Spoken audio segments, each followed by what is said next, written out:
Welcome back to Six Sisters Stuff. Today I'm showing you the Instant Pot blender and 3 recipes you can make while using it.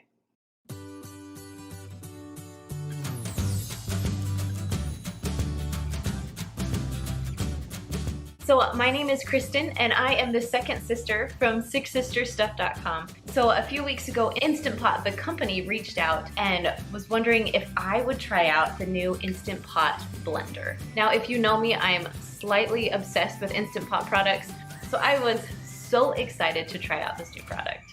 Now, my first thoughts was that this is just any normal blender, when actually it blew away my expectations. It's awesome. The thing about this blender is that it can blend things on like a cool setting, but it can also blend things on a hot setting. So one of the recipes that I'm making is a tomato soup, and I literally threw everything in and it cooked the soup while it blended it. So it's kind of like the Instant Pot where you just kind of put it on, you walk away, and it does all the work for you. I'm gonna show you what comes with the Instant Pot blender, and then I'm gonna show you the 3 recipes that I've made with it. And it's not your normal smoothie. I'm making chocolate banana muffins, I'm making a tomato basil soup, and then I'm making some easy blender salsa.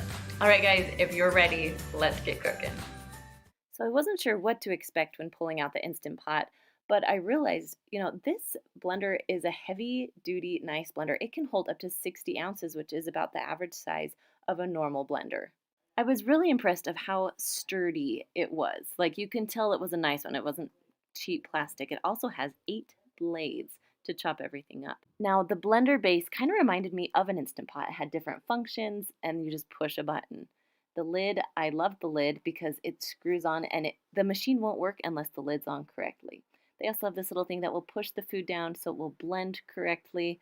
The other things that come in here is a little brush, because when the Instant Pot gets hot, it does leave a little bit of residue, so you're able to clean up the residue and just clean the blender easier. And then of course it comes with a manual. And the other thing that surprised me that came out was a strainer bag, so you can make like almond milk or other things and use that strainer bag to make smooth milk.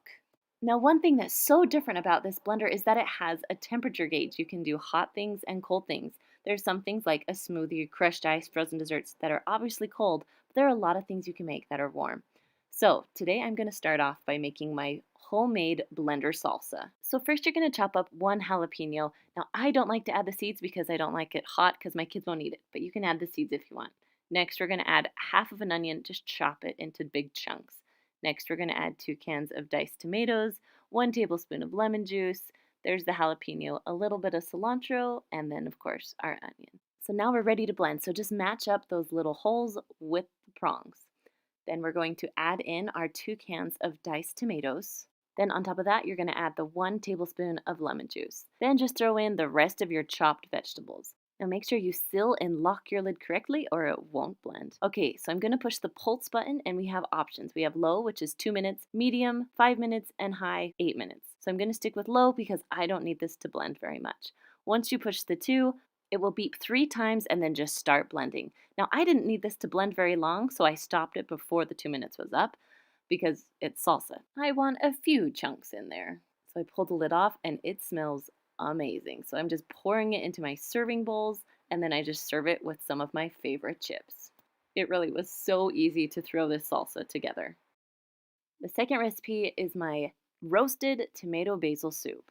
So you're going to start by chopping up 9 tomatoes just into quarters or large chunks.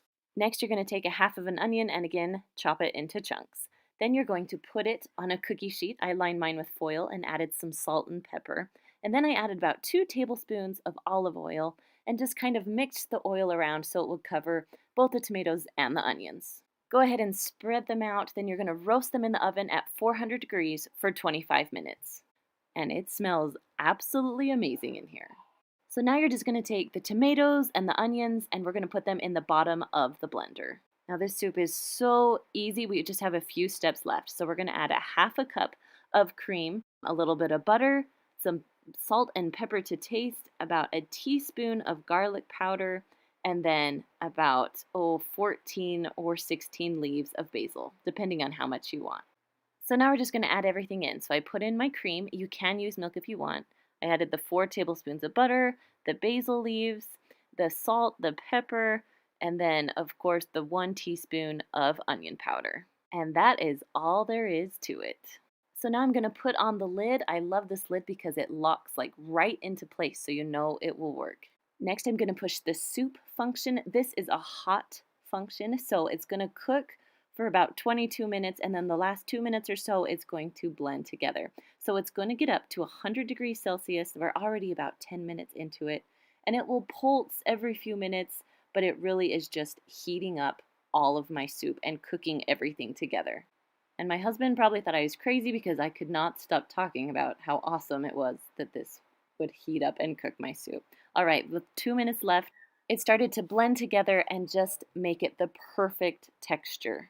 I think my favorite part was is that I can put it in, push the soup button, and then just walk away. All right, when it's done, it will actually spell out that it's done. Now be careful, it is pretty hot on the glass, so use the plastic when lifting up your blender. So I took the lid off, and oh my gosh, this soup smells so good. I love that it has like a creamy orange color. It's not like bright red because of the cream. Now if you want to use milk, you could, and it would be a little more red. Now for toppings, I like to add Parmesan. You could sprinkle a little bit more basil on top. It really just depends on what you like. But this soup is so creamy and so good. Your family's gonna love it.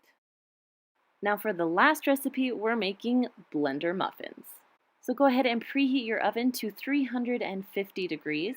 Now to make this recipe, you'll need 2 eggs, 1 teaspoon of baking powder, 2 teaspoons of vanilla, 1 cup of natural peanut butter, a little bit of salt, a half cup of Hershey's cocoa, about a fourth a cup of water, 2 bananas, 3/4 cup of Quaker Oats, and a half a cup of honey.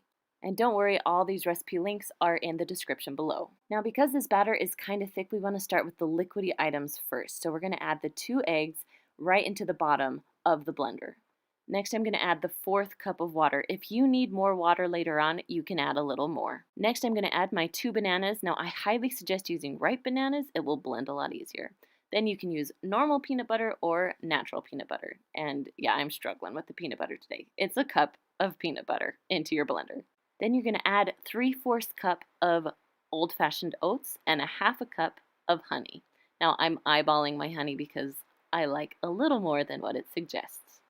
Then go ahead and add a half a cup of cocoa, and we are almost ready to blend. Just a few more things. So we need about 2 teaspoons of vanilla. You can add 1 more teaspoon if you'd like. And then go ahead and add 1 teaspoon of baking powder. And for the very last thing, just add a little bit of salt. It's about a half a teaspoon, but again, I eyeballed it. All right, we are officially ready to blend this up. So go ahead and put the lid on. Make sure that it's on all the way so it will blend. Now I'm going to do the pulse again and just try for the low setting. So we're going for 2. We're going to see where this gets us. So after you set it, you just have to wait for the 3 beeps and then it will start to blend. And because it kind of is a dry batter, it will just take a minute to get going. All right, so it's still going. I'm just going to go ahead and push some of the dry batter down into the wet so it will mix a little smoother. All right, there we go. It's starting to move a little bit more. It is really thick batter, and if you use ripe bananas, it will be a little easier to blend because mine were not ripe as they should be. So now it's time to scoop your muffins into the muffin tin. So I've filled them up about half full. And then I love to sprinkle a little bit of chocolate chips on top. This is a perfect job for the kids to do too. Now, if you're looking to be a little bit healthier, you don't have to add the chocolate chips, but I like the little added sweetness on top. All right, now we're ready to cook. We're going to cook at 350 degrees for about 12 to 15 minutes. My oven cooks a little bit on the lower side, so I'm going 15. Now when they're done, they will pop up just a little bit. The chocolate chips will be a little bit melty, and then once they're cooled, I just pop them out of the container and they taste absolutely amazing.